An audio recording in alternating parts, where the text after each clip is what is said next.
Lincoln County, living, we're roaming free. Every town a treasure, every moment a spree. From the valleys to the mountains where the wild things be. Lincoln County's heart is calling you and me. Welcome back to the Lincoln County Living, the podcast for the people, by the people, where we keep it real, keep it local, and maybe even keep it a little awkward sometimes. I'm your host, Nicholas Hall, and today I'm excited to share an engaging conversation I recently recorded with Jeffery West, who is the broker owner of Future Real Estate Ruidoso. From earning a degree in poultry science to making a mastermind of himself in the local real estate scene, Jeffery's journey is nothing short of fascinating. We delved into his personal and professional life, tackling the challenges and opportunities that shape our dynamic industry. So buckle up as we dive in. Let's get started.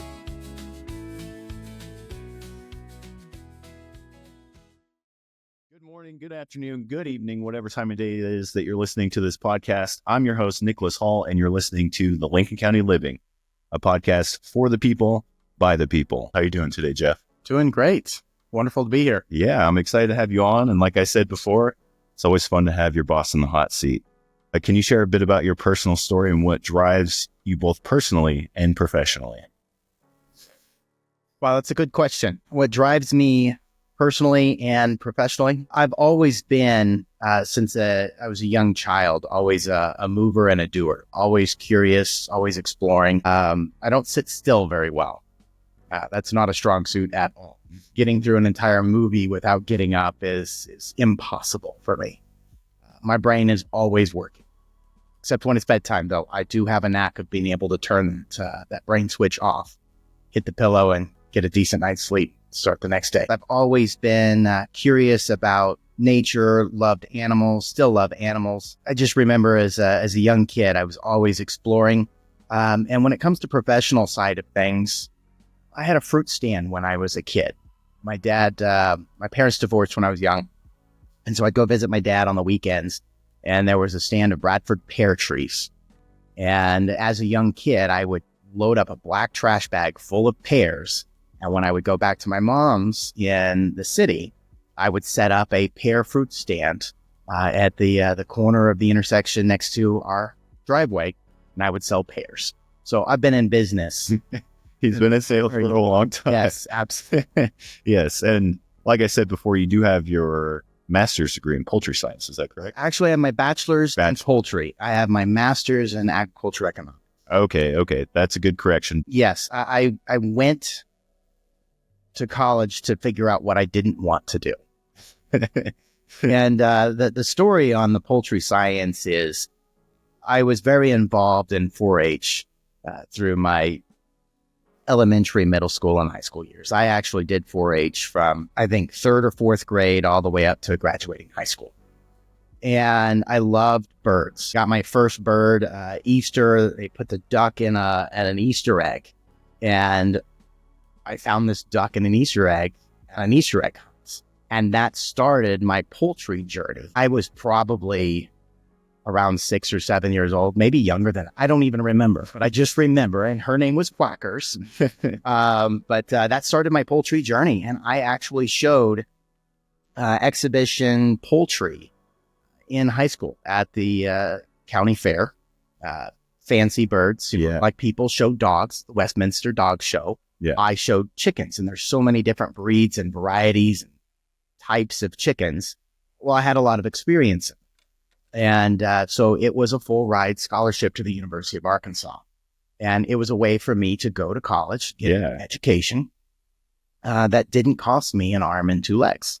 It was a great experience.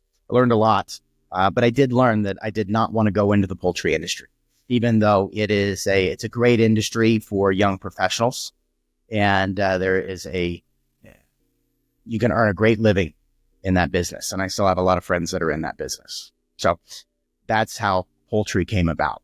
Okay. And then I graduated undergrad just shortly after the recession, 2009. And listening to business professionals saying what they would do if they could go back in college and start their career over again or do something a little bit differently. They all said that they would get an MBA or a degree in economics. So I said, I'm going to listen to what they say. I don't want to make the mistake myself because I know once I get out into the business world and start earning money, I'm not going to be able to go back to school. I don't have that control and discipline. So I stayed in and got a master's degree, non-thesis tract in economics. Wow. Well, that's a good thing to have. At what age did you start real estate? Did you start your real estate career? Think I was licensed. I don't even remember how old I am. Half the time I forget. I got licensed in 2013. I think I was 26. I was born in 86. So somebody else do the quick math for me while I'm. Yeah, we'll let them do the math. They can figure it out. We'll keep that a secret for you. So, you started at a real young age for most people. What inspired you to pursue a career in real estate at such a young age?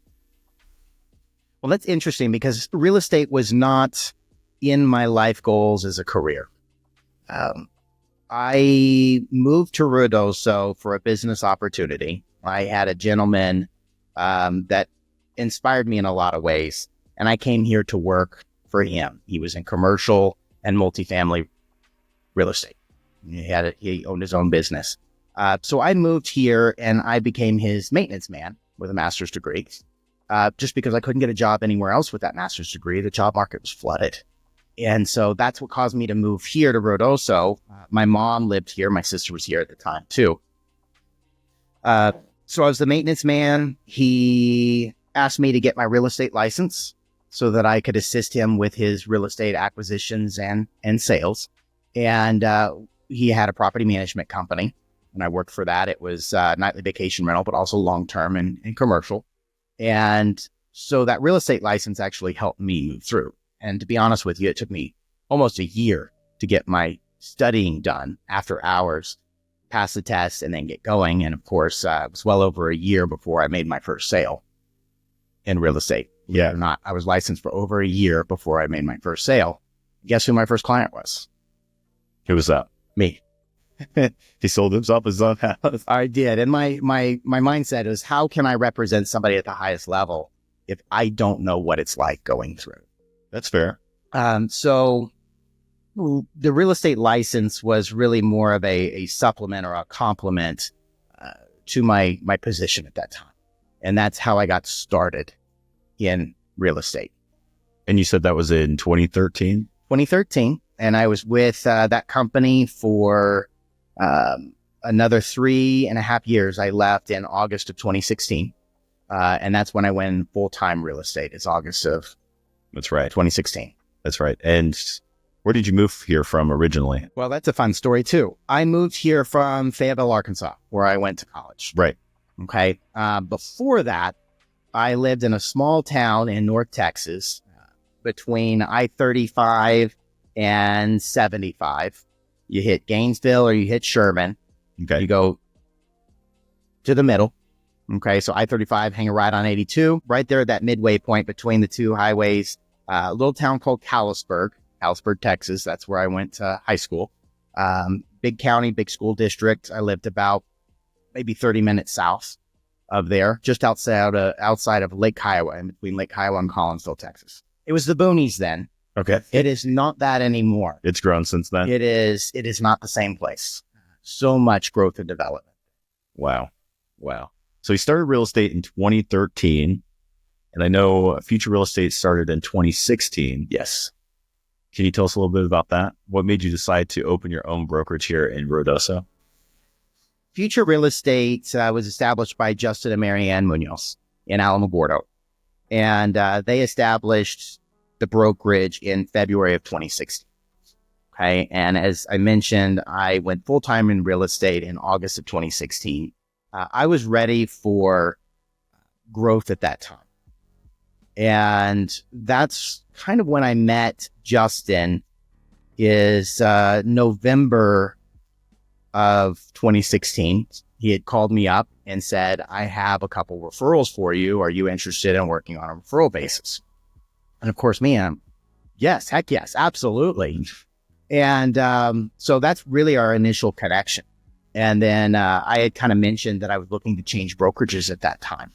And that's when the conversation really really spurred and got serious. And what was it? It was the day after Christmas. I believe it was the day after Christmas that we signed an agreement for me to be an associate broker with Future Real Estate in Alamogordo. So I brought Future Real Estate to Lincoln County, New Mexico at that time. And I worked as a solo associate broker under Justin Munoz. He brought his qualifying broker license up here. And so I worked as a solo associate broker with Future Real Estate up until June of 2018, in which we brought on a team member, my first team member. And then that's when it kind of rolled into January of 2020 that I officially purchased Future Real Estate Ruidoso and our office building here and got things going forward. And interestingly enough, we signed the contract on the exact same day, not planned, purely by coincidence. We signed the contract on the exact same day for me to buy Future Real Estate and create what we have here in Lincoln County. Same day that I signed my independent contractor agreement with Justin and Mary Ann back in 2016. So it was just meant to be. Yeah, I just got goosebumps. It was really, really cool to, and we came up with, we discovered that coincidence at the signing table. Justin I think he had a curiosity in his mind and scrolled through his paperwork real quick, pulled it up, and showed me the exact same date. It was so cool. That's incredible. So were there any mentors for you in your early stages? Early stages. How early are we talking? So like when you first started, we'll say, let's start with real estate in general. So back in 2013, were there any role models for you? Any mentors? Absolutely. So Bill LeMasters was the gentleman that I came here to work with. Okay. And he has been an inspiration, and he was a mentor for many, many years. And I'd known Bill since I was pretty young. Family vacations, trips, my mom and him dated, and they were business partners. And then it became more of they're just business partners over time. But Bill was a huge inspiration for me in where I am and what I do today. Okay. I have never told him that. So hopefully he may hear this. I've wanted to, but yes, he's been a massive inspiration for me. He owned Hummingbird Cabins, Wall Management, Ruidoso Company. Okay. That was the first brokerage I got licensed with. And I learned a tremendous amount during that time. So Bill would be that huge mentor. And then moving into real estate, Justin Munoz. Justin and Mary Ann have been huge mentors through my time. And then, of course, I met a career coach, Rich Rudnick, back in 2015. And he has been massive inspiration and guidance for me. He's a massive inspiration and guidance for all of us in the office. For many, many people. Yeah. Absolutely. Yeah, he's a great guy. So is Justin and Mary Ann. We love him to death. So they're great. And many other great people in the brokerage, too, that all have unique experiences in life and in real estate and be a resource for help. Absolutely. There's lots of people in the brokerage I call and say, hey, I need some help here. What do you know? And how can you help solve my problem? Because I've never experienced this before, but I have a suspicion you've encountered it. You know, Future Real Estate is a lot of younger brokers, but there is a lot of seasoned brokers in the as a whole, not just Lincoln, absolutely, but there's a lot of seasoned people. So I can see how you can reach out to everybody and ask for help. So yeah, massive experience in the brokerage, especially in Alamogordo, and of course we have great experience up here in Ruidoso. What sets Future Real Estate apart from other brokerages in the region? It's a great question. Future Real Estate our tagline is raise your expectations. And I really think that tagline, that motto is the most important thing in which we do as real estate professionals.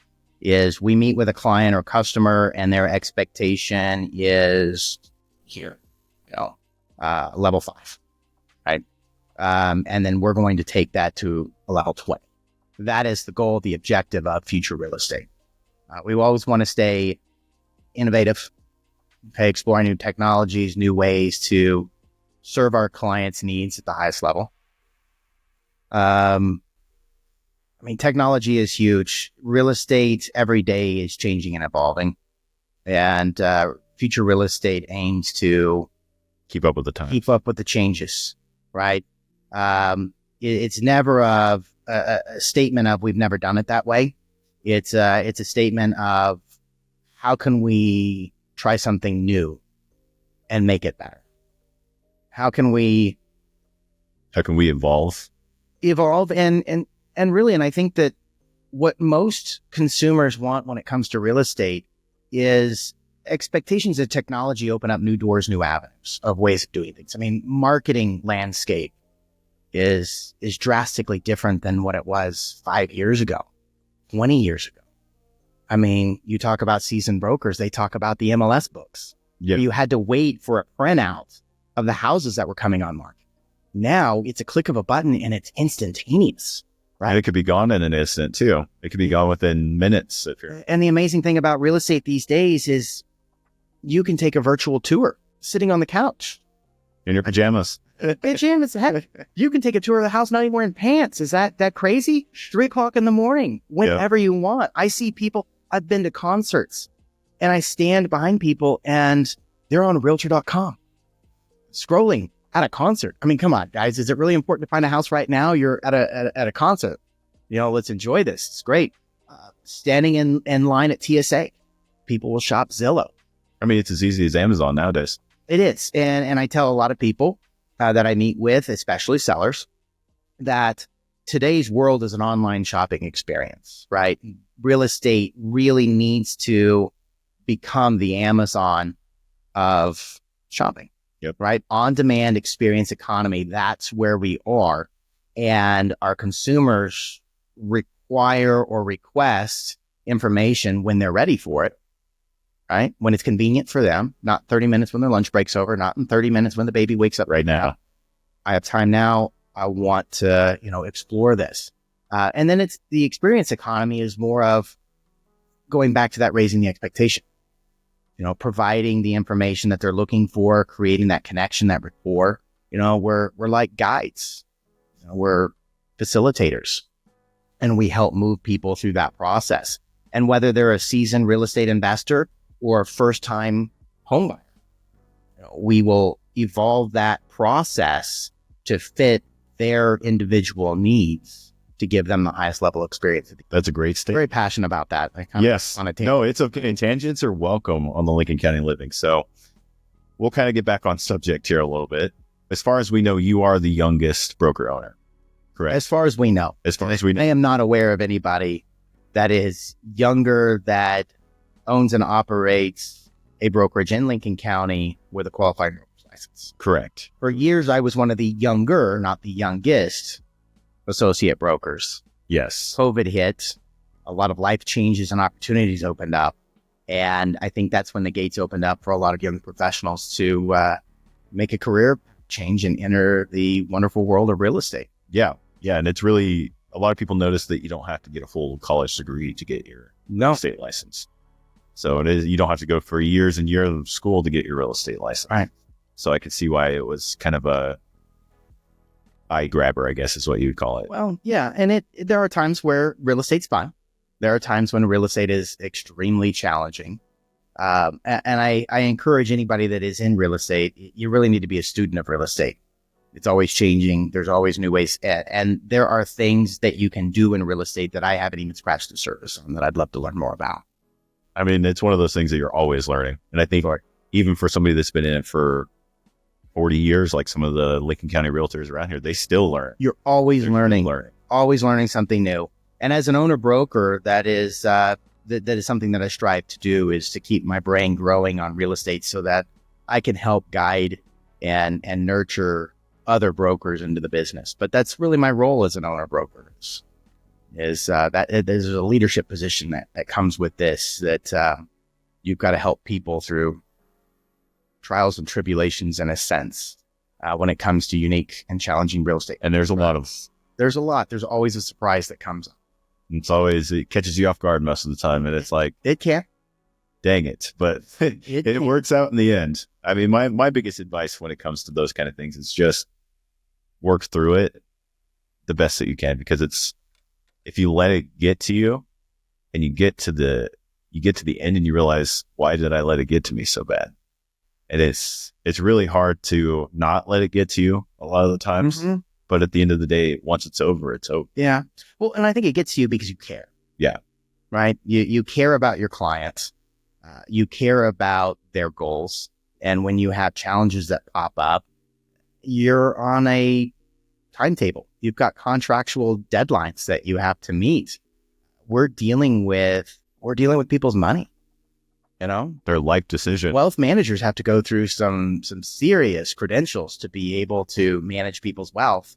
And for us as real estate professionals, I really think that that's one reason why continuing education is so important, and growing your mind, growing your brain, and knowing your contracts and knowing what you can do, because we are handling high asset value for our clients. These are big life decisions.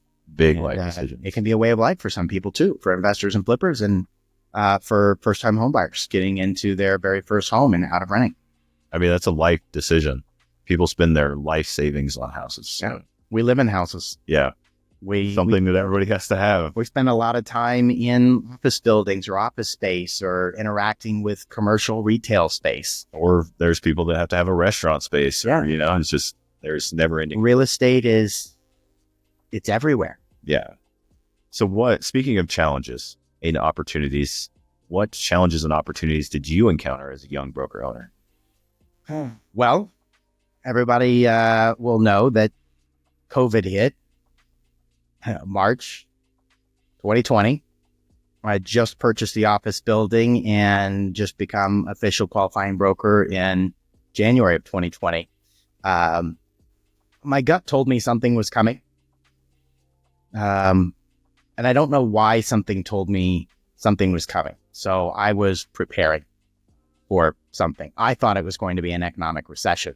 Then COVID hits. And of course, we're entering into territory that nobody really has experience with. It was a very unknown time. It was.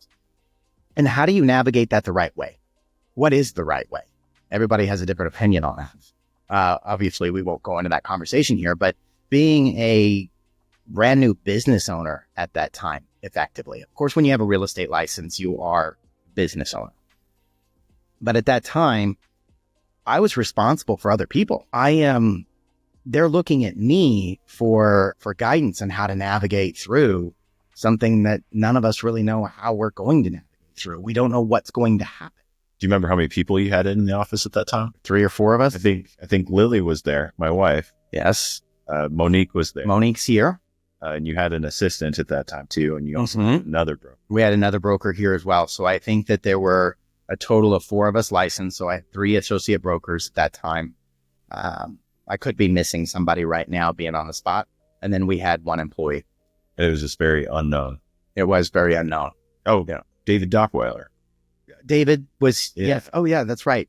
David had retired, and David was a past client. Yep. And David decided to get licensed in real estate. And so he was with us on my personal team at that time too. Yeah. So yeah, a lot of unknowns. And you can't go to work. You can't go interact with people. You can't show property. All the rules that were coming down from In the beginning of COVID, you're saying, the very right? beginning. So that was probably the most challenging time in my leadership role as a business owner is how do I even, it's not just so much the people in our office and our brokerage that I'm leading and guiding, but it's all of our clients and our past clients and our customers calling in and our people that are mid-contract. We have people that have property listed on market at this time, and they're making important life changes. And a lot of times when people are making a significant life change, days on market for a property are very important. So we navigated through that very well. I would say for the real estate community as a whole, real estate pushed through COVID very well. But that really tested for the first couple months, I think, my leadership role. That's right out the gate is what you had to deal with. Right out the gates. Absolutely. What do we do? How do we do it? We have contracts that are trying to fall out, trying to guide brokers that are newly licensed on how to overcome major objections and fears. It's human nature. We're afraid of what we don't know and understand. And that was a lot of we don't know and we don't understand. It was a scary time. I mean, We made it, though. we made it. We made it. And I Now think we it was could say, before. now we could tell our kids and tell our grandkids, like what we went through. And I don't even think they'll really understand, because I don't think we still really understand what happened. They probably won't understand the importance of toilet paper. Exactly. That was a weird time. It was important if you had toilet paper. Yeah, And it was like gold. I remember I sold a property during that time, and the sellers decided to leave toilet paper in the house for the new buyers, and it was going to be a primary. And I thought that was really cool of them to leave that much toilet paper when we were experiencing toilet paper shortages across the nation. Living in a small town, it was kind of like, oh, this will kind of blow over at first for a lot of people, I believe. And then when it started hitting here with people getting COVID, the toilet paper disappearing, like you go to Walmart and there's no toilet paper, and all the other weird, strange shortages that we Supply chain issues, absolutely. got real all of a sudden.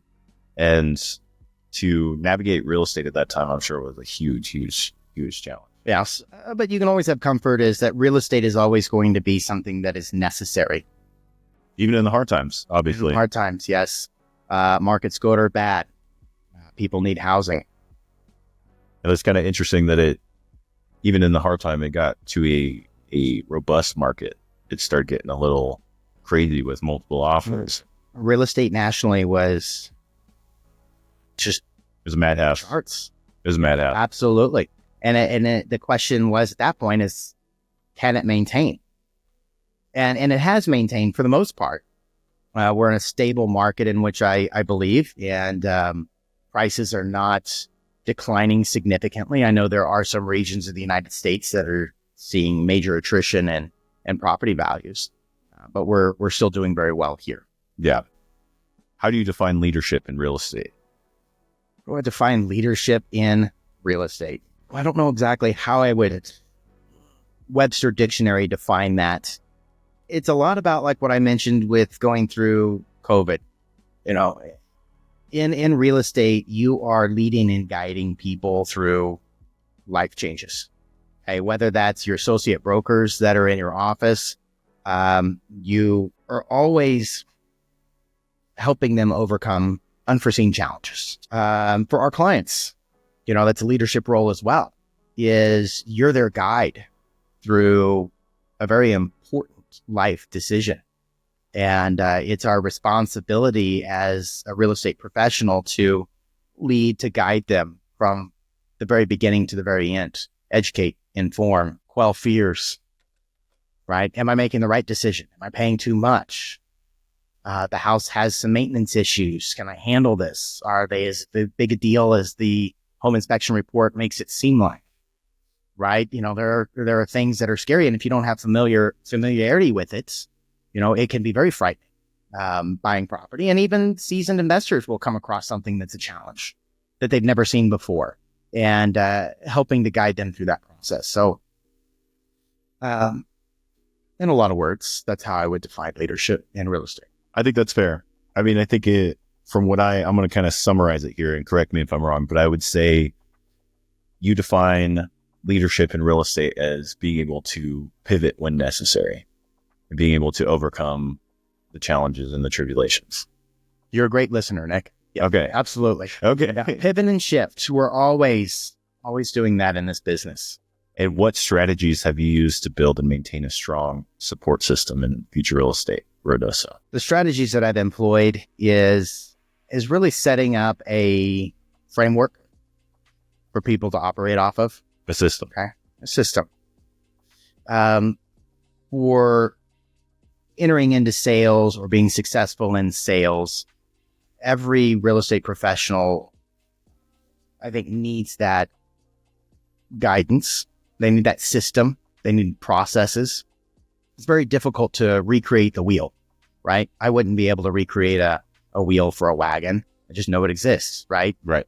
So when you're coming in or looking for a brokerage to work with, a brokerage that has systems and processes that you can adopt and follow, and you can make work for you, right? And as far as our clientele, right? Our clients, our buyers and sellers, I have a system and a process that we follow. Now, the framework is the same every single time, but the actual individual steps through that process are going to be varied by individual needs, right? Every seller doesn't need the same thing from me. in the process of selling their property. Not every buyer requires the same guidance from me or the same level of experience. I've got clients that need deeper dive into how to structure a complex real estate transaction, right? And then I have others buying a house for the first time and they really don't have a clue what they're doing because it's new and they're relying on me as an expert. So I have a process that we follow to make sure that they're informed and they're engaged in the process and they're knowledgeable all the way through. So for that success, it's always having a system and a process that's available to execute and follow.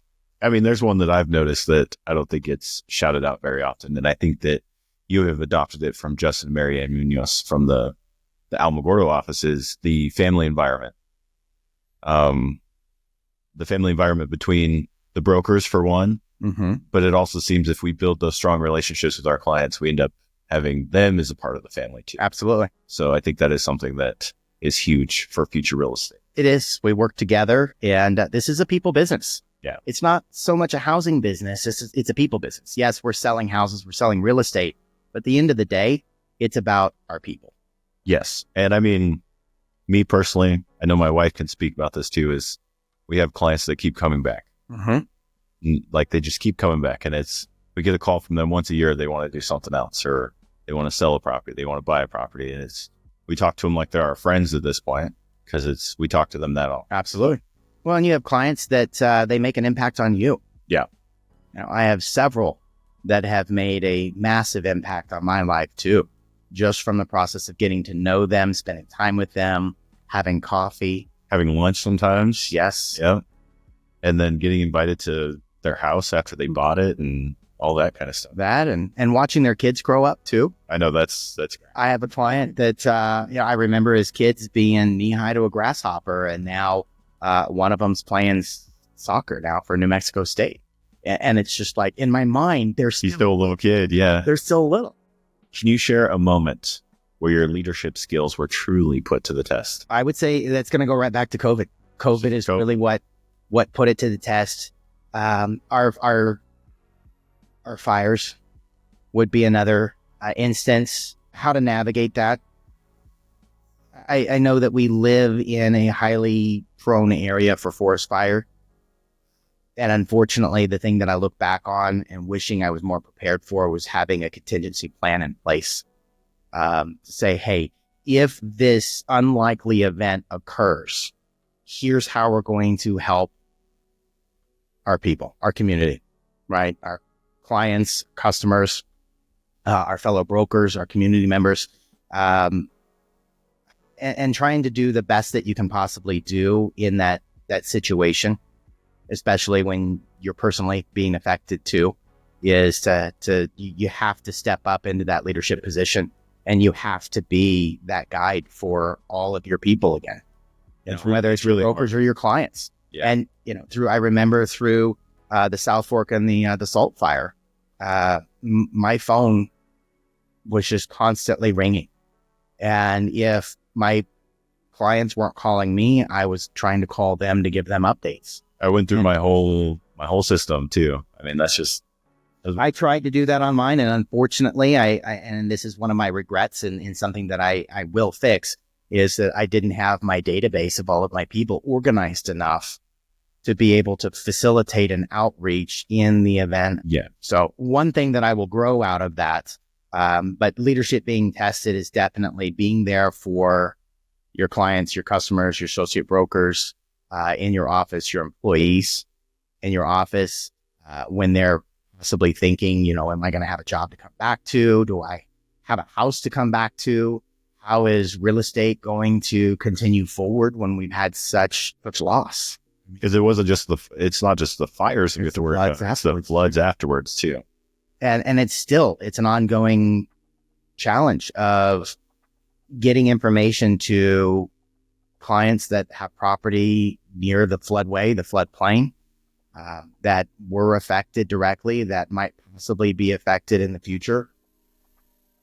Yeah, it's always in your mind. And it's not just the South Fork. I wasn't in real estate when the Little Bear fire hit, but that was a huge impact on our community too. And then the McBride fire. We've got clients and family that had losses there too. And you still hear the stories of people. It will make you stop. And you lost your home in the South Fork, correct? I did. Yes. Yeah. The one that your first sale. My first sale. Absolutely. Yeah. Yes. I love that little house. It was a great bachelor pad. My mom had actually moved into it. She had sold, and some things happened in my mom's life to where things brought her back to Ruidoso. And so my mom was living in my house there. Monique and I had bought a house here in Ruidoso that was not affected by the fire, fortunately. But I tease that when you fall in love with a woman, she likes you. She doesn't like your stuff. Right. So 80% of my stuff was still in that house, and sometimes there are several silver linings. And while it was a very stressful and hard event for me, there's a lot of people out there that were less fortunate and are still experiencing hardship. It's definitely going to be years before I think we recover from that one, because that was a pretty big one. It'll be a long time. And there are some people that may never recover, unfortunately. And, we still need to be aware and doing what we can to help. And the Lincoln County mindset I've noticed is people are too stubborn to just give up. They're going to keep trying no matter what they do. Ruidoso will always be here. Yep. Ruidoso will always be here. Surrounding small towns. I mean, there's huge history here. And there's a huge drive to experience a piece or own a piece of this area. Exactly. I call Ruidoso is like a boomerang. You try to leave, you just come right back. Come right back. Yep. I tried to leave one point, and I came right back. It's a great area. I mean, it really is. And it's home for a lot of people. Absolutely. And even for the people that come here and establish themselves, they end up staying, no matter how hard times get. That's basically what we're trying to say. Yes. People still stick around. The town, the area will recover. This isn't the only challenge we'll face. There will be more. And I hope that we all continue to learn and prepare from it. And I think a lot of people learned about, like you said, contingency plans now, even as not necessarily saying a business owner, but someone who owns a home, someone who lives here. It's always good to be safe and be ready for anything like that. Sure. Because it could happen. And hopefully that knowledge will pass down, because it could be a long time before we experience another catastrophic event. Yeah. Hopefully it's a long time. Hopefully never. But hopefully that knowledge is passed down. Because I know Ruidoso has experienced catastrophic events through history. For a long time. Let's try not to forget how to be prepared. Where do you see future real estate heading in the next 5 to 10 years? That was the most rich redneck question I could have ever asked you.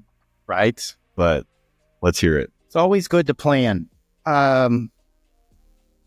I'd like to see future real estate in Ruidoso. And of course, Justin and Mary Ann share this is we want to grow, and we want to touch more people's lives. Right. So for me specifically, for Ruidoso, I would like to see more brokers in our firm that receive training, guidance, support that can impact more people's lives in the home buying process. Right. Okay. I'd love to see growth. And that is something that I will be working on over the next several years is growing future real estate as a whole. As a whole, adding more brokers.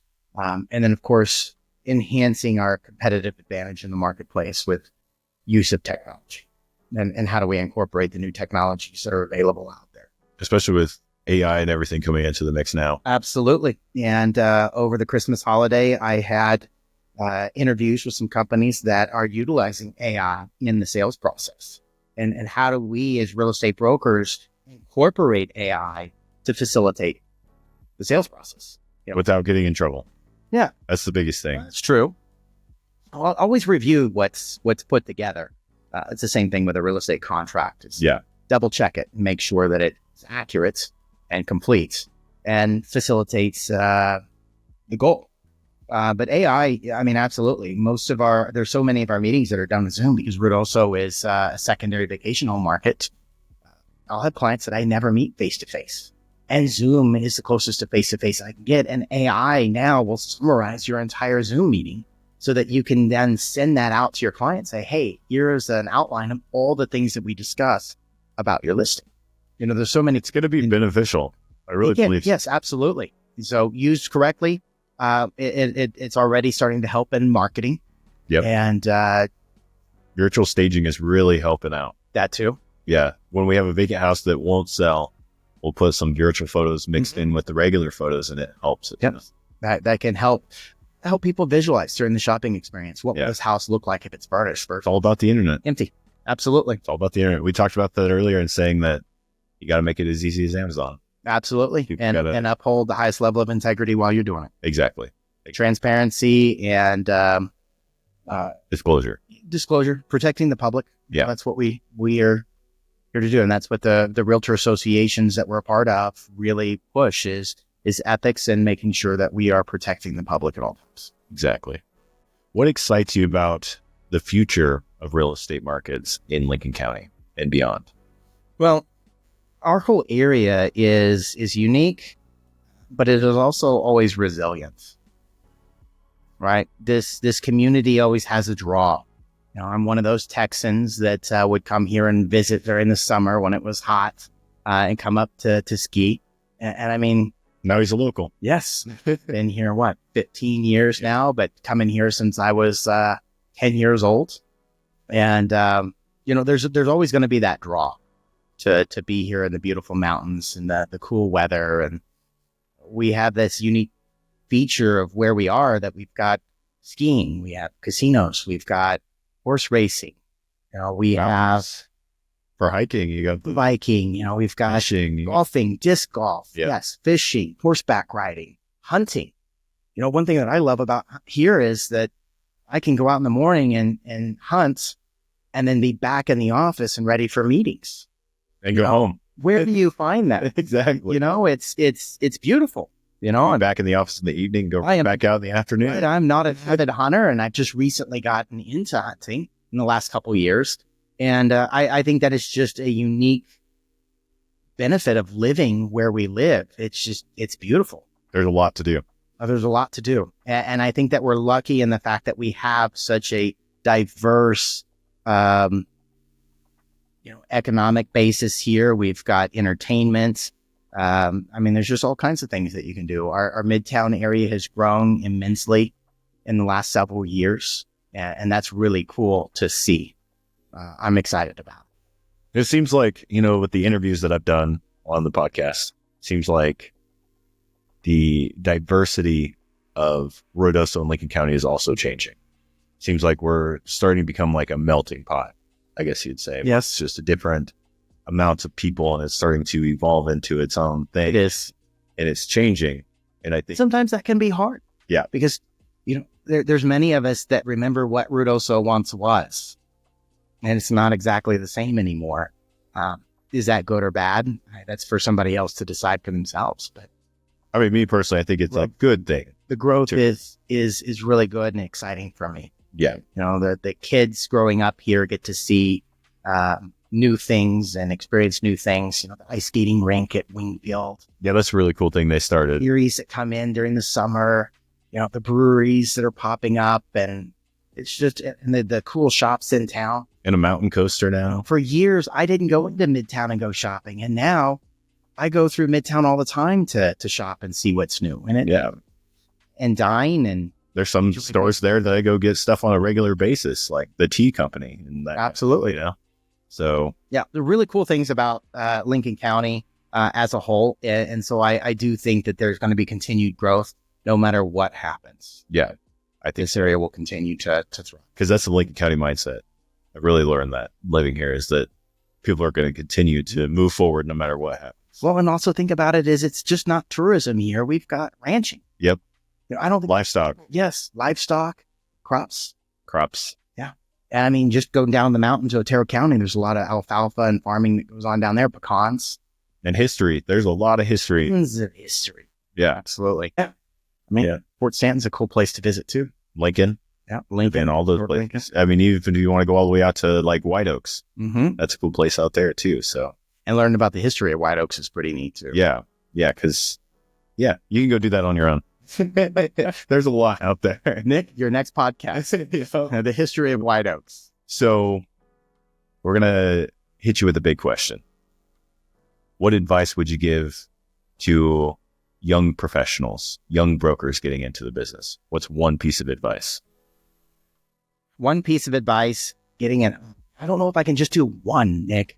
I might have to give you two. Okay, we'll take two. The first piece of advice is knowing that real estate is challenging, it's dynamic. Okay, and stick with it. Really persevere through, learn it. Persistence. Yes, persistence is important. But when I tell you I have to give you two is that systems and processes. Okay, fundamentals. There are some basic fundamentals in real estate sales. So if you're a new broker getting in the business, there are things that will never change. Okay, and that is setting aside time to prospect for new business. Okay, following up with past clients. Okay, checking in with them to see if there's any life changes. If they have any friends or family that are in need of services that you can help them with. And then staying in tune with your business, but not getting caught up in the real estate transaction and forgetting to ask for referrals, ask who you know that could benefit from services.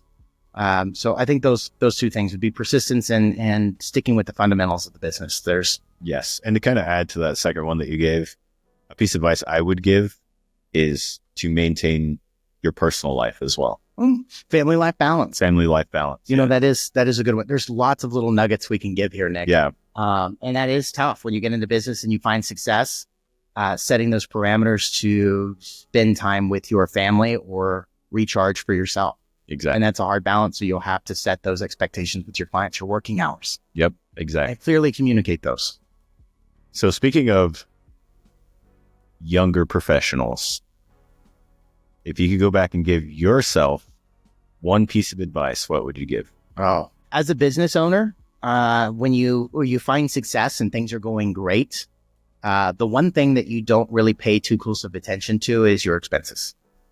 So the one piece of advice that I would go back and give to my younger self is while your business is growing and developing and doing great, there are times when the economy is going to shift or you're going to have disasters that come into play that will affect your business, and be cautious of your bottom line and making sure that you're not overextending yourself during the good times. Be money wise.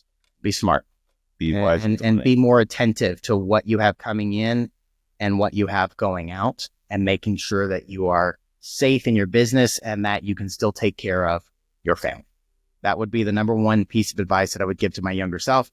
Thankfully, I haven't run into any financial trouble, but I have seen businesses struggle because they weren't financially prepared when the economy or the local market shifted. So that is one thing that I look back on, and I'm making those corrections now, is being more aware. But I would have told myself 5 years ago to Stop spending money. be careful. There are things that you need to explore a little bit more carefully. And then when things aren't working, cut it and move on to the next thing. Okay. Just watch it a little bit more carefully.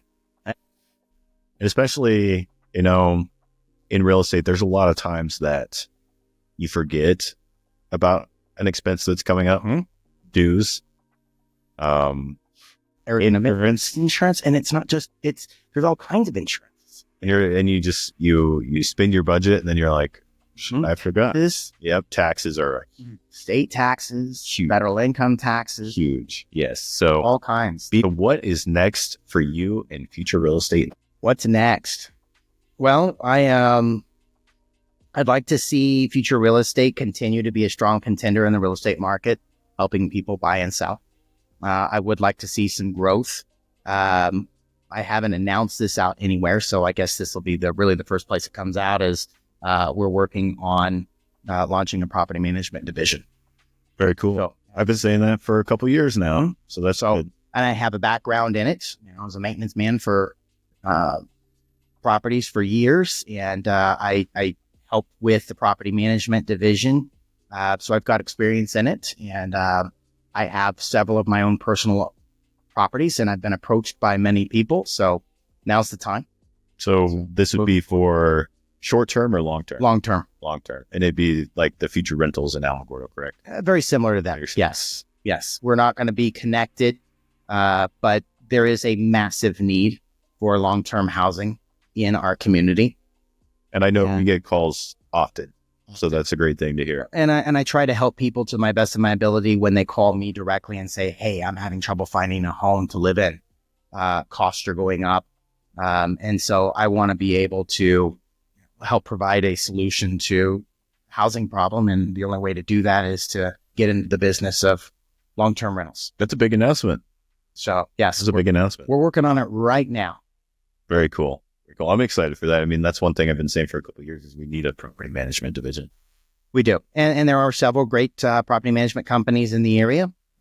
We just have some ideas and things that I would like to enhance that rental experience for not just the tenant, but the landowner as well, the homeowner. So you'd say that we want to raise their expectations. Absolutely. Taking that idea into raising the rental experience all the way through. Very cool. Raising that expectation. Yes. How can our listeners connect with you and learn more about your story in the brokerage together? Absolutely. Well, you can always give a call here to the brokerage, Future Real Estate. Our number is 575-415-4039. And then you can ask to connect with me or route to Ruidoso. You can find us on Facebook and Instagram. And our social media gal helps run the TikTok because I am not a TikToker. Just know that it was lights out and lights back on real quick. But we are. So far, it's still on. Yeah. So far, we're still on TikTok. From what I understand. From what I understand, if it goes down again, I'm sorry, but Something I probably need to get into from a business management standpoint, but we're on Google as well. So my email is jeff@futurerealestate.com and my personal cell, 575-973-3065. So feel free to call or text if you have any questions, anything I can help with. perfect. Perfect. I think this could be a great episode today. I think it's going to turn out really well. I really appreciate you coming on. Yeah, absolutely. It's been fun. Yeah, it's been real fun. And there's a lot of stuff that I've learned about Jeff today that I didn't know. And I think, other brokers in our office are also going to learn and maybe feel more of a personal connection with Jeff. Yeah, absolutely. But thank you for coming on today. I really appreciate it. Again, you can listen to us on Spotify, Apple Podcasts, YouTube, iHeartRadio, and so much more. You can even listen to us on your Amazon Alexa devices, which is really cool. You just say, Alexa, play Lincoln County Living Podcast with Nicholas Hall, and it'll come up. It'll start playing me and the podcast. So thank you again for joining in, Jeff. And I hope everybody has a great rest of their day. Thanks for having me, Nick. Yeah, no problem. No problem. Anytime. Thanks again for tuning in to yet another episode of the Lincoln County Living. I really enjoyed my time chatting with Jeffrey about his journey in the real estate world right here in Lincoln County. I want to give a big shout out to Jeff for joining me on today's episode. And if you found our conversation insightful and want to learn more about future real estate or get in touch with Jeffrey West, I'll include all the details in the show notes of how you can get in touch. Remember, this podcast is about keeping it real and keeping it local, celebrating our community, and sometimes embracing the awkward. Make sure to follow or subscribe to Lincoln County Living on your favorite podcast platform to stay updated on our latest episodes. If that's Spotify, Apple Podcasts, YouTube, iHeartRadio, Amazon Music, and so much more, all you got to do is say, Alexa, play the Lincoln County Living Podcast with Nicholas Hall, and I will come up. Until next time, keep living it, Lincoln County. Lincoln County, living, we're roaming free. Every town a treasure, every moment a spree. From the valleys to the mountains where the wild things be. Lincoln County.